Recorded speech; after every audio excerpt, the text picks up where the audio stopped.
Assalamualaikum warahmatullahi wabarakatuh dan salam sejahtera. Kembali lagi bersama saya Rusdi Syarif.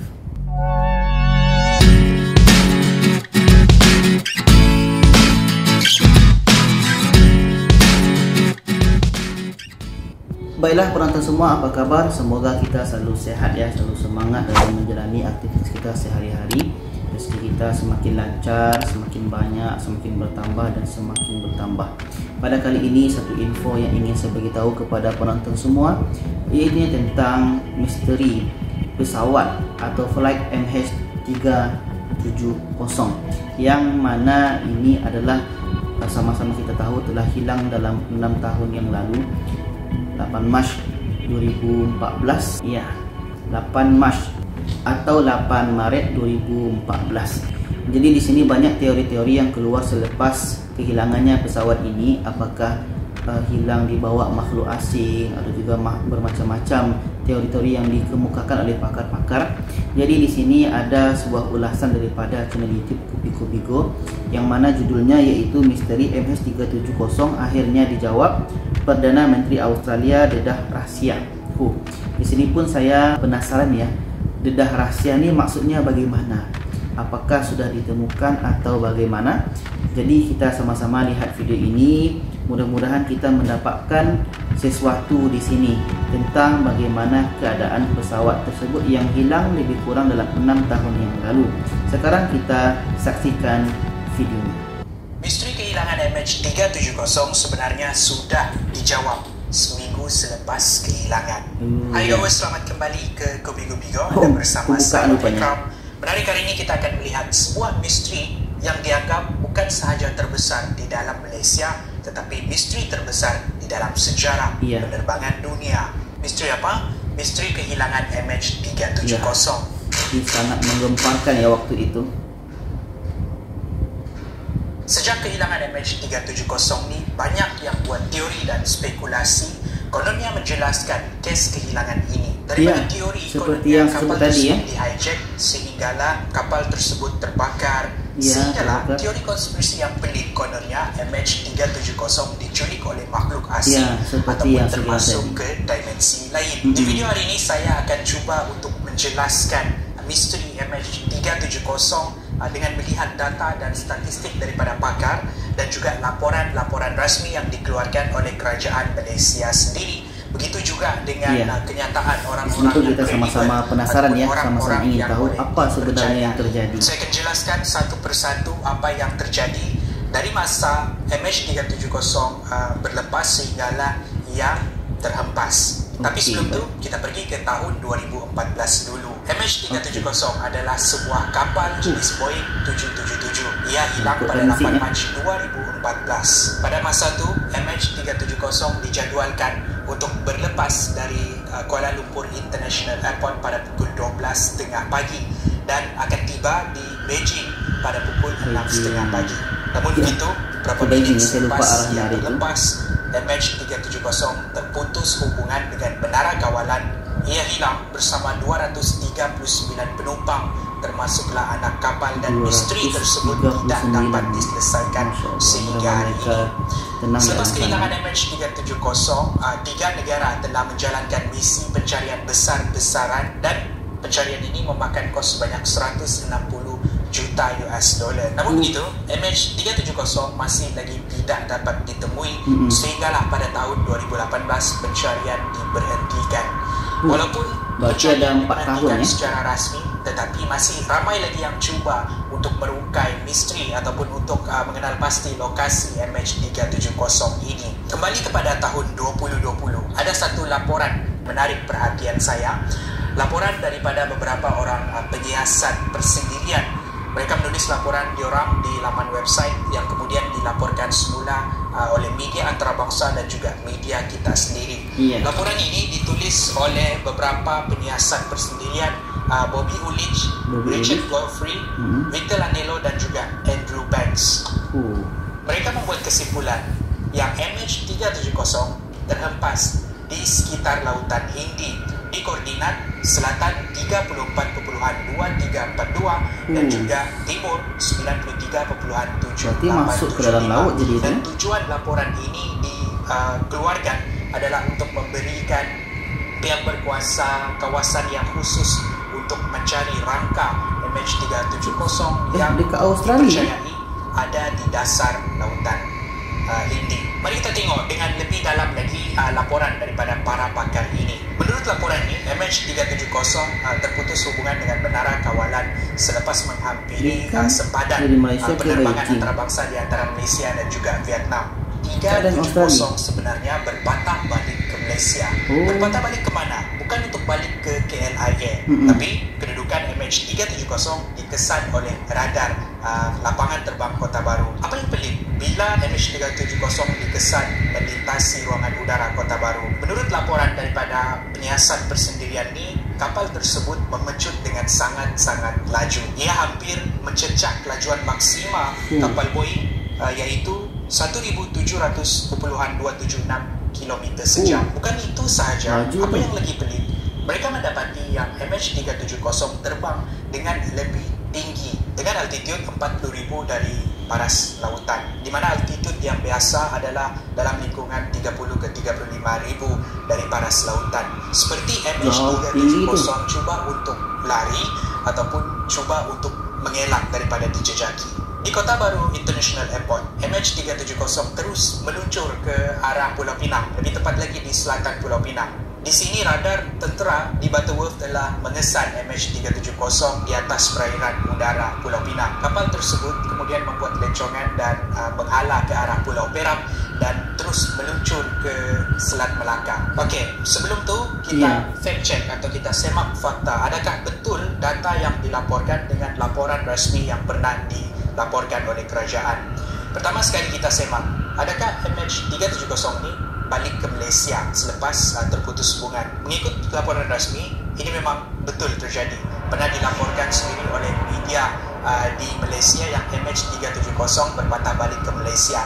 Dan kita tengok lagi, betulkah ia melintasi Selat Melaka? Dan sekali lagi, ini adalah sahih.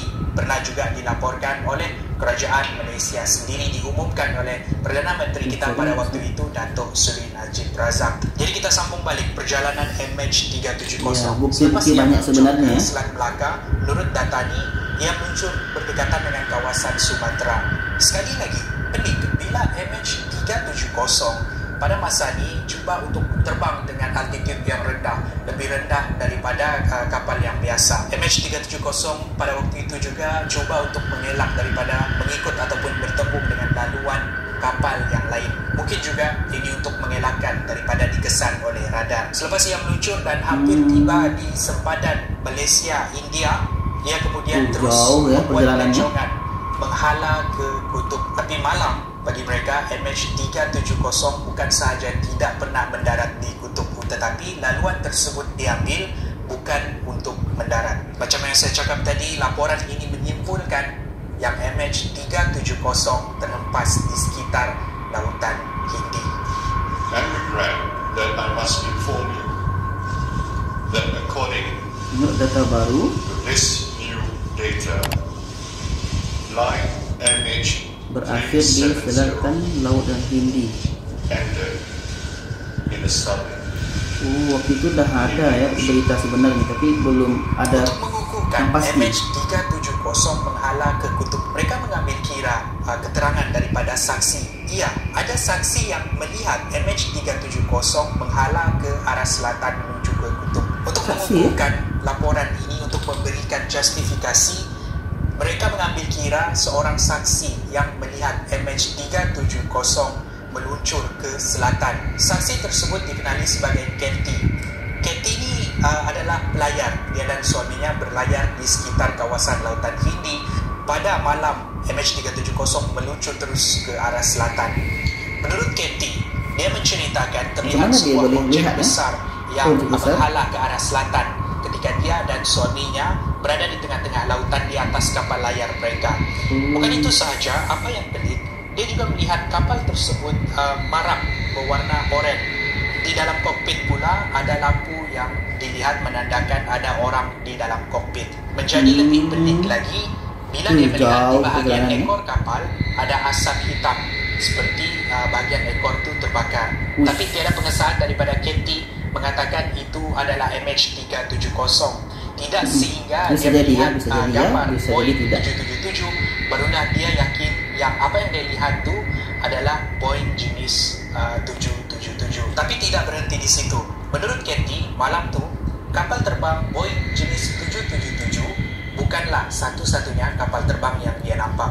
Dia ada melihat dua lagi jenis kapal terbang, tetapi bukan menghadap ke arah selatan, tetapi yang meluncur ke arah barat daya. Tiada data yang melibatkan dua kapal ni. Jelas ya penampakan kalau kita di dalam laut ni. Lagi satu penampakan yang misteri. Dan dua buah kapal ni dia saksikan beberapa minit selepas MH370 melintasi mereka menuju ke arah selatan. Dan kenyataan saksi ini yang mengukuhkan lagi data yang dilaporkan oleh penyiasat persendirian. Ini semua ada diceritakan di dalam blog pribadi dia di socialcellars.wordpress.com. Dan sekarang masa boleh kita yang cari anda ya semua tunggu alamat ni. Mungkin kita baca sama-sama jawapan untuk misteri kehilangan MH370 yang bermain di minda anda semua. Ini ya, saya rujuk pasti ramai dan kita yang berfikir apa sebenarnya. Martin Dolan ni adalah ketua misi mencari MH370 dulu, dan Tony Abbott ni adalah Presiden Australia, di mana pada tahun 2014 dia adalah Presiden Australia pada masa itu. Jadi kedua-dua orang ni memang sangat-sangat kredibel dan boleh dipercayai, bukannya datang dari ahli konspirasi teori yang lain yang buat teori sembarangan je. Menurut mereka, sebenarnya kehilangan MH370 telah pun dijawab seminggu selepas pesawat tersebut hilang, dan jawapannya ada dengan kerajaan kita. Tapi maklumat tersebut tidak pernah dilaporkan secara rasmi. MH370 disyaki, sekali lagi saya ulang, disyaki oleh mereka adalah akibat pembunuhan beramai-ramai oleh salah seorang di dalam kapal tersebut. Masya Allah, sudah beramai-ramai ya. Orang penting yang mengemudikan kapal.